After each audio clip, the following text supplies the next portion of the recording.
Hi, I'm Gordon Lamphere, and welcome to the Real Finds podcast, where we have real conversations with key entrepreneurs, activists, and researchers, shaping the real estate industry and, as a result, our world. On today's podcast, we'll be speaking with Rob Kress.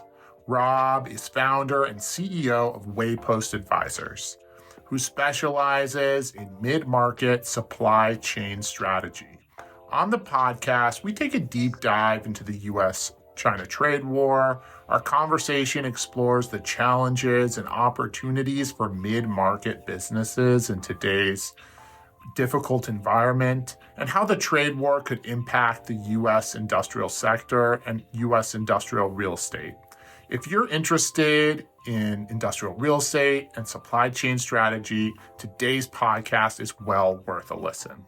Rob, thank you so much for hopping on the podcast today. Yeah, thanks for having me, Gordon. Looking forward to it.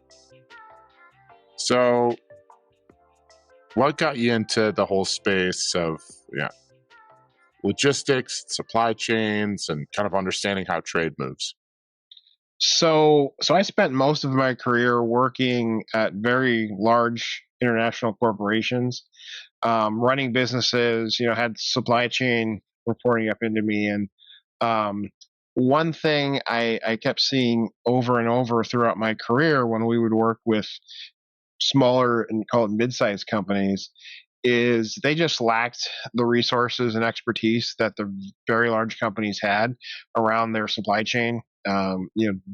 Basically their supply chain resources, and so I started Waypost 5 years ago, actually, with the idea being that we would bring that expertise to these mid-sized businesses that may not either be able to afford it or just don't have the size of the staff they need to tackle some of these global and then frankly domestic initiatives that they're seeing, whether it's inventory or supply chain risk or logistics, warehouse, or even we even do a lot of work around optimizing ERP systems. And so we're a little bit unique in that we focus 100% on execution. And so we come in, bring an experienced resource. My whole team comes from industry. Average experience is about 20 years. And we take that large company learnings and tailor it for mid-market sized companies, because we also recognize that mid-sized businesses don't operate the same way as Fortune 50 companies, nor should they. And so we come in with solutions that work for them. What are some of the unique ways that mid-sized companies operate versus Fortune 50 companies? Yeah, that's a good question. I think it's the mid-sized companies and how we define the middle market is really companies less than $1 billion in revenue. So still good-sized companies, but I would say it's a constant allocation of scarce resources, right? I mean, there's as these companies are growing and they're scaling. And this is where where we come in. Companies start stubbing their toe because they're trying to operate as if they were still a $50 million company, but maybe now they're a $300 million company. And so they might not have anybody on their team that understands these processes. So if you're in a big company and hey, we need this position, we're starting this new initiative. These big companies sometimes can throw money at it and say, hey, well, we're just going to hire the team. We're going to hire people. Where mid-sized companies don't always have that luxury. And quite honestly, their payroll budgets are such that, if you're a high-ranking expert at a large company, it can be tough if you're a mid-sized company to lure those people away. So I think mid-sized companies I think have to be a little bit more scrappy by nature. And what kind of lessons have you learned from those operators that make, we understand some of the problems, but what are some of the solutions that you've provided mid-sized companies that are unique solutions that like a Fortune 50 company wouldn't even consider? So I think that the biggest thing we do is really help them build capabilities and get stuff done, as we say.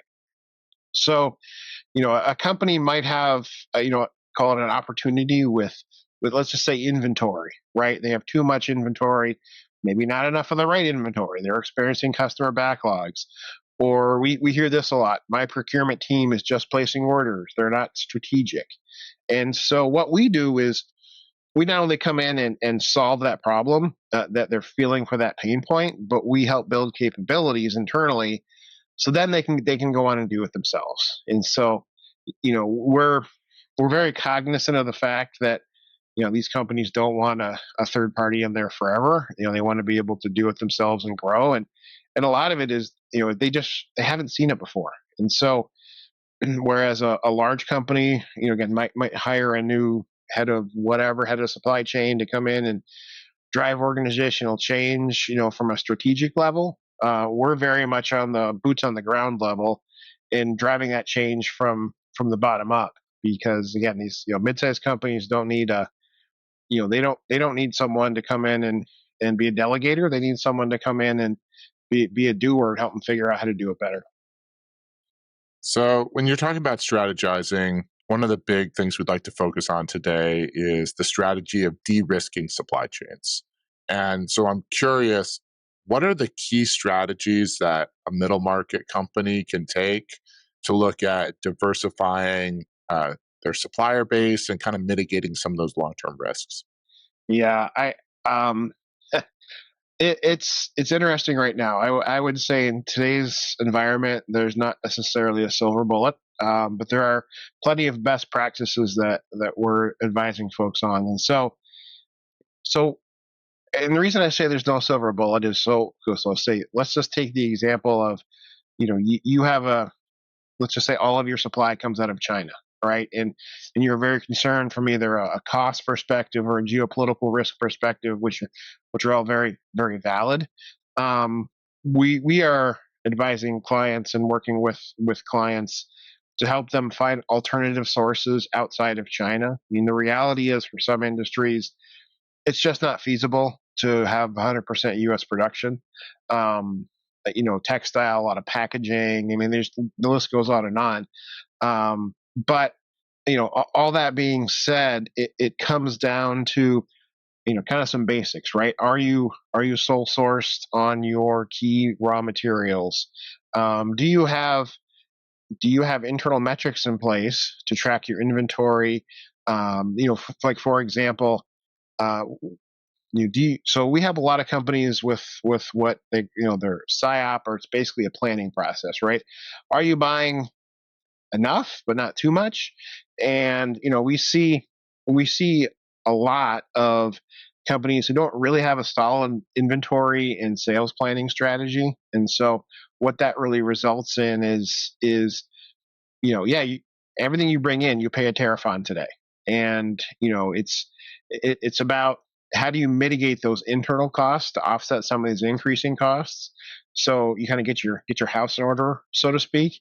But then from a risk standpoint, it's really comes down to taking a look across your supply chain, starting to do the work for de-risking, which again, if you're having all your materials come in from China today, and you're looking at other countries, it's a long process, right? I mean, it's 6 to 18 months, depending on the industry, is not unreasonable, and there's typically an investment that goes along with that. And so, what we're also seeing today is because of the massive uncertainty out there in the just with this whole tariff thing, right?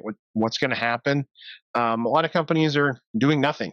They're choosing not to invest. They're choosing not to hire in some cases, and so they're in a bit of a wait and see mode and trying to figure out how much of those cost increases they can then pass on to their customers.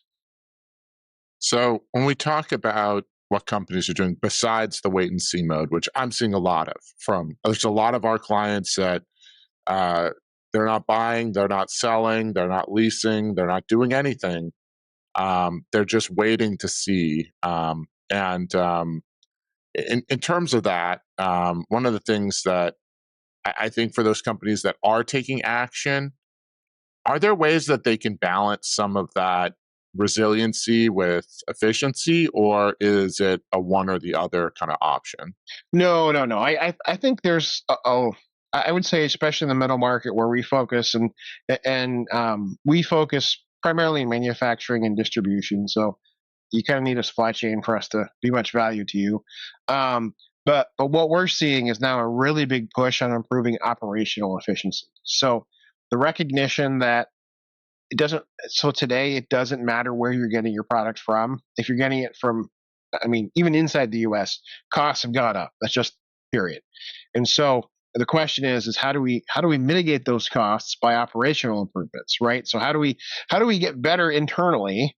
It's kind of like, you think of your own budget, right? I mean, you know, going through your personal budget, trying to figure out, okay, like what can I not just spend less on, but like how do I, even to the point of, I use you personal example, right? I mean, if you can if you can burn less gas by working from home a couple days a week, for example, then that's a I guess that's more of a personal example. But I think companies are looking at all kinds of ways like that. Is how do we reduce our internal costs, our ongoing costs, to accommodate for these layoff for these tariffs. And I was going to mention layoffs. We haven't the middle market. We haven't seen a lot of layoffs. We've seen a lot of people, like I said, delay hiring, but good people are hard to find, and so we haven't seen. At least I personally haven't seen a lot of layoffs from especially in the manufacturing floor, because the reality is tradespeople are just about impossible to find, and so Yeah. you're seeing kind of holding on to their people, and you don't see people switching as much, but you're also not seeing these mass recruitment efforts like you used to.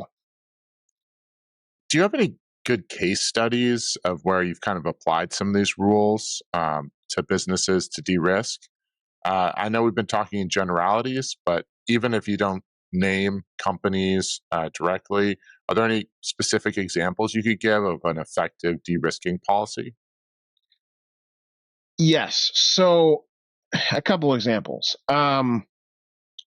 So we work with it was actually a medical device company, and they buy or purchase a lot of their materials out of Asia, and so it was I would say Asia still they really produce a lot of the lower value raw materials. I'm going to call it, right. And in this case, it was a catheter like product, so tubing, things like that, but medical grade. Um, and so we started working with them on how do we de-risk their China supply chain, and they were concerned not just from a cost standpoint, but also from a geopolitical risk standpoint. A lot of uncertainty around that, right? And so we started working with them on basically helping them explore options of where else could they get this product made. And so that was a good example of they just their team was so busy keeping the business running, they didn't really have the resources to focus on this or the expertise. And so we came in to try to find them basically alternative suppliers outside of China. And we have the folks on our team have the experience to do that.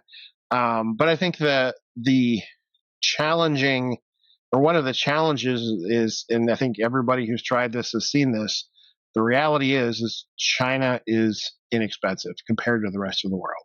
So in this case, even going to Thailand, for example, was something like a 30% increase compared to China, and coming back to the U.S. was 200% increase. And so some of this, so like in this example, some of the work we're doing is that um, you know kind of that buy versus make analysis, whereas the so one option folks are looking at in this case too was, okay, should we just in-house the production of this? But the reality is that the expense of doing that in this case wasn't justifiable. And so it came down to, and this is what we're seeing was kind of over and over is kind of this dual supply chain strategy, right? Because the thought is that okay, something with tariffs probably will get figured out with China. It's probably going to be more expensive, so we still should keep our China source, but like in this case, but we're going to explore this secondary thing, and in this case, let's just say Thailand, right? Um, Whereas, so we have dual sources, and so if there is a geopolitical event, let's just say with China, we already have something established, and that is a great example of what we're seeing a lot of companies do around that de-risking is okay. What's my plan B in case my plan B needs to become my plan A as well. And Yeah. the reality is there's a higher cost associated with that, and then that we're starting to see that kind of trickle down into the consumer space too. Are there some effective strategies to mitigate some of those higher costs, or is it just a generally case by case basis? So I would say universally, everybody has gone back to their supplier and saying, "Hey, let's partner on this." And so I've seen many cases specifically of um,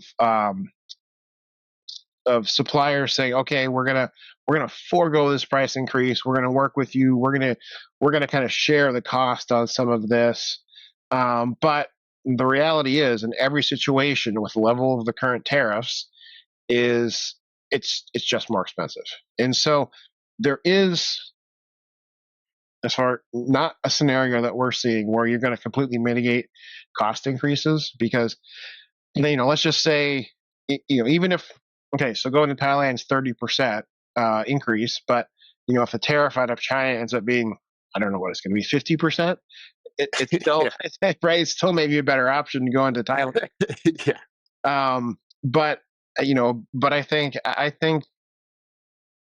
negating all of the cost increases related to tariffs, it's not possible right now. Now, with the exception of being, we're seeing clients have a lot of luck um, identify that on the operations cost saving side. So, for example, we worked with an industrial client here in the Midwest, and we were able to we looked at all of their trucking routes, and we call it network optimization. And so basically, are you using your supply chain network most efficiently, right? So do you have trucks going to the right locations, not having to double back, et cetera? What's the most efficient location? And through that work, we were able to save them something like $3 million. And so that's a good example of, if you look at improving your supply chain operations, so after you receive the product, your raw material, then we're seeing some significant savings there. But it's not easy, right? I mean, I'm talking like this is super easy, but this is a lot of work, and this is a lot of digging in, and you need the right expertise and focus to make these things happen. So one of the things that the market's just generally been focused on, and I think you'll have a little bit of unique expertise in understanding some of this, is how companies have been leveraging AI and automation to kind of evaluate some of these um, gaps in their supply chain. Just kind of what you just discussed. And I'm curious, have you seen AI and automation be applied as a way to kind of de-risk supply chains and maybe reduce some of the cost inefficiencies that exist for maybe more nearshore supply options? Is that something you're seeing? Yeah, that's a great point. It absolutely is, especially on the automation side. And so, and this started, a few years ago when workers were just nowhere to be found. And so we have been seeing kind of across our client base a significant focus and investment into automation. So specifically manufacturing automation. Think robots. That can take the place of some of these workers. Now it doesn't necessarily mitigate all of your supply chain risk, but what it does do is, especially when you're the folks who are looking to bring manufacturing back to the U.S., they're looking heavily at automation solutions because if they can make an upfront capital investment that'll pay back, they don't have to worry about trying to find labor and et cetera. Because the reality is that manufacturing, like skilled manufacturing labor, is still very hard to find in the U.S. And so we're seeing a lot of interest in the automation side. Now, when you talk about AI, and I'm not talking about Chat GPT, and it's more of machine learning and I would say data automation. We're seeing a lot of interest in that, and I would say some investments. I feel like the larger companies are leading the way on that.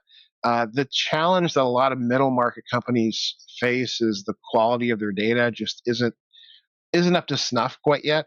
For having a model, let's just say, process it, because it's very much a garbage in, garbage out scenario, and so you have to make sure your data is organized and clean and et cetera before you get down that path. But we are seeing lots of examples where companies are, I would say, using some of this technology to even automate processes, whether that's invoicing or placing POs. Whereas before it was highly manual and someone was double checking everything, and some of these were hand entered, right? Well, we've seen examples of companies automating that to kind of remove that human element, and then being able to deploy their people on higher value tasks and jobs, and that investment for things like that, I feel like it's coming down every day, and so that's very reachable for a lot of middle-sized companies. Yeah. Talking about other reachable issues for middle-sized companies, there's certainly a lot of barriers to automation. How have you seen companies navigate some of those barriers using some of the technology that you've mentioned? Gordon, could you maybe go a little bit deeper with that question? Like what? Yeah, so I know you mentioned some of the challenges that exist with uh, um, data and some of the challenges that exist with automation. And I know that we've gone in with clients that are dealing with greenfield and brownfield automation of their technology, um, particularly some of the folks that are on the manufacturing and distribution side. And I'm curious if you've seen anything unique in terms of barriers that middle market companies experience versus larger companies, and kind of how that plays out in terms of applying technology to automate processes, and if there are efficient ways that they can get through that I process. see. I see. Okay, thank you. So yes, I think that the barriers that I'm seeing really revolve around that. Going back to that resource question. So if you're a large company, you probably have a group, a division, whatever, focused on your IT and your AI.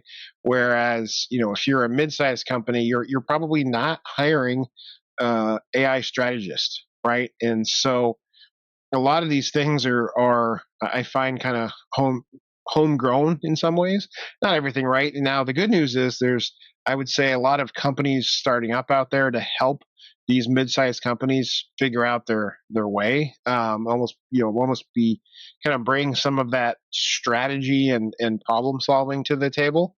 But I think it's beyond the data. I just think it's a lot of these companies don't know where to start. Right? It's like, Yeah. hey, this sounds neat, this sounds cool, or I think all these seminars and everything on AI haven't done some of these companies many favors, because it feels like everyone is kind of AI to death a little bit, and all you hear about is Chat GPT and look, you can make this cool video. And I think some of these CEOs are sitting back saying, okay, great, but I don't really know what that does for my company. Right? And Yeah. so I think having that knowledge base of what AI can do for your company is one of the biggest hurdles that we've seen, and some companies are reluctant to get into that space because they're looking for a return on their investment, right? And it's still so sometimes it can be hard to quantify that depending on what the automation is. I mean, it's easy to say, hey, this is going to increase our output, or this is going to help us with headcount, et cetera, and calculate an ROI on that. But when you're just dipping your toe into it and you're like, "Ooh, I'm not really sure. Like, do I want to spend all this money trying to figure it out? I don't know." There's a lot of snake oil salesmen out there in the There really are, unfortunately. and I feel like this. And look, I wasn't around for it, but reading so many books on it, like the early ages of the internet, where it's very hard to determine who's the Amazon and who's the pets.com of the AI community. And so it's just challenging. Do you have any advice for people who are kind of applying products or bringing in consultants to kind of detect some of that snake oil sales that's happening in the AI world? Absolutely. I would ask for a couple of things. Ask for specific examples of work they've done. Ask for references of similar companies. Yeah. Because to your point, I mean, it feels like half the people I talk to are AI experts, and okay, but have you actually done the work at a similar company? Do you have a reference? And I think anybody who's not willing to at least take a little bit of time, again, when I give me a few hours and not charge you anything and sit down with you and say, "Hey, look, here's how I think I can help you." I don't think it's, if they're pushing for "Hey, just sign on the dotted line and then we'll get to work." I mean, I'd be a little bit careful of that. And if anyone who kind of makes it sound like too good to be true. So one of the things that sometimes can seem too good to be true, but I think um, is an actual real strategy moving forward, is there are a lot of companies out there that can build cultures very effectively around the idea of continuous improvement in operations. I know for us and for our business, we are regularly doing, at the very least, monthly and sometimes bi-monthly uh, seminars and strategy sessions where we go through our procedures and our operations and try to improve efficiency. And in terms of that, I'm curious, do you have any strategies beyond AI that companies can generally apply to try to work on continuous improvement in their processes and their operations? Absolutely. So I'm a big believer that AI is a tool. It's not culture. It is not what's going to drive continuous improvement. It's right. It is a tool to be utilized. And so if you're talking about culture and fostering that culture of, I want to call it innovation around improvement, um, it's really about finding, one has to start from the top, right? So the leadership has to be championing the message of continuous improvement. And I think it's also being open to helping your employees find new ways to work. And so what we see over and over and over is, teams, everybody's running lean right now, right? In terms of lean teams, everyone has a lot of work to do, kind of, overwhelmed in some cases. So if you're going into a team who's already working umpteen hours a week, keeping the business running and saying, "Great, time to make things better, guys, like go," that doesn't work, because people feel overwhelmed, and people, this is a human nature, right? Change is hard, and so you have to make it easy for them. And so we specialize a lot on change management, or focus a lot on change management in our engagements, for that reason. Because if you just come in and drop a new process and say go, that doesn't work. And so you have to give folks, show them the path to the promised land, so to speak, right? And this is how your life is going to get better. But I think it has to start with leadership, and then putting people in place within the organization who have that improvement mentality of like, okay, I know we've been doing it like this for 20 years, but we're 15 times the size we were. That doesn't work anymore. How do we make it better so you're not spending all of your time in a spreadsheet?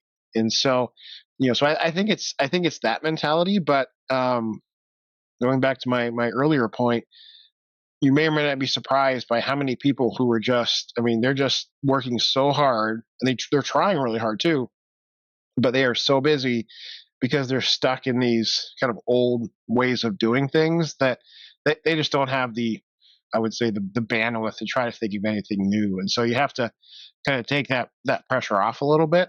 Um, and 9 times out of 10, it doesn't necessarily involve hiring more people. It's about, okay, like how do we develop better processes? So do kind of the initial push, show people that, hey, life is better, and then start them on that journey. One of the things that I'd like to discuss that pertains very much to what we talk about regularly is, how do you think the world of logistics and trade and manufacturing that's shifting is going to change real estate and kind of the industrial real estate world about 10 years from now?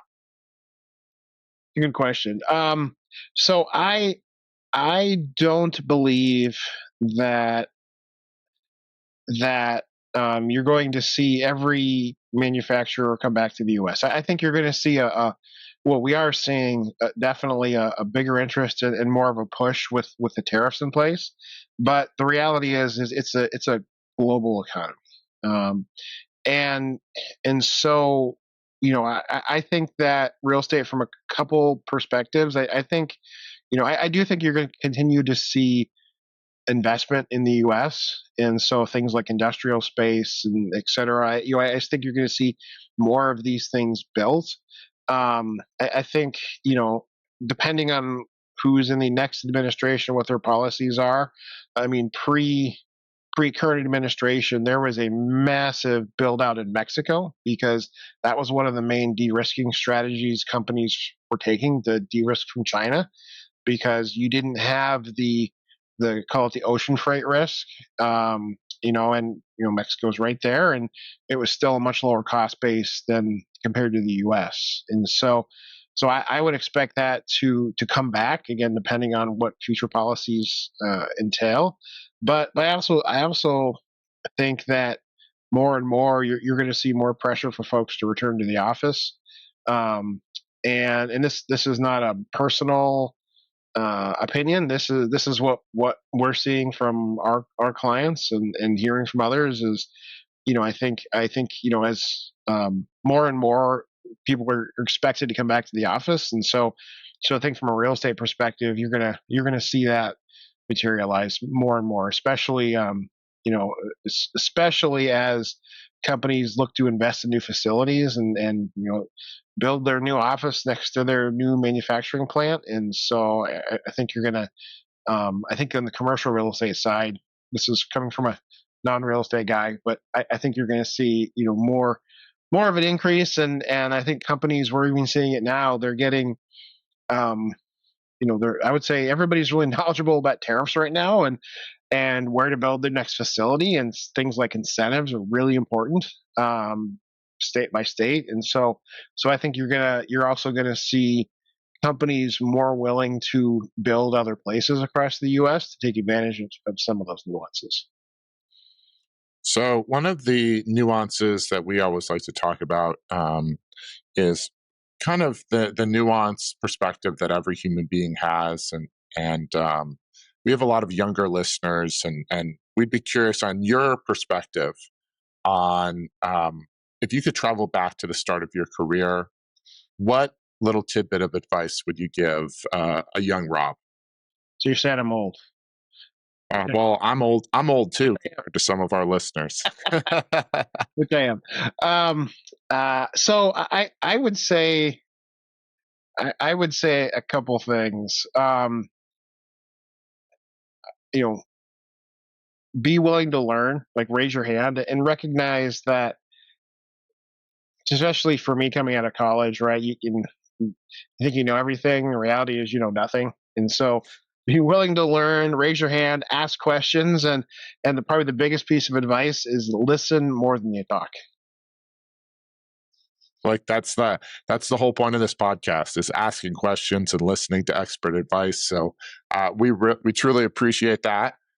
There's one thing that we always appreciate as well, and that's kind of looking at potentially other ways that we can listen or read and learn a little bit about the world. And I'm curious if you have like a book or a podcast or something that we should listen to or read that would help inform us and learn a little bit more about the world?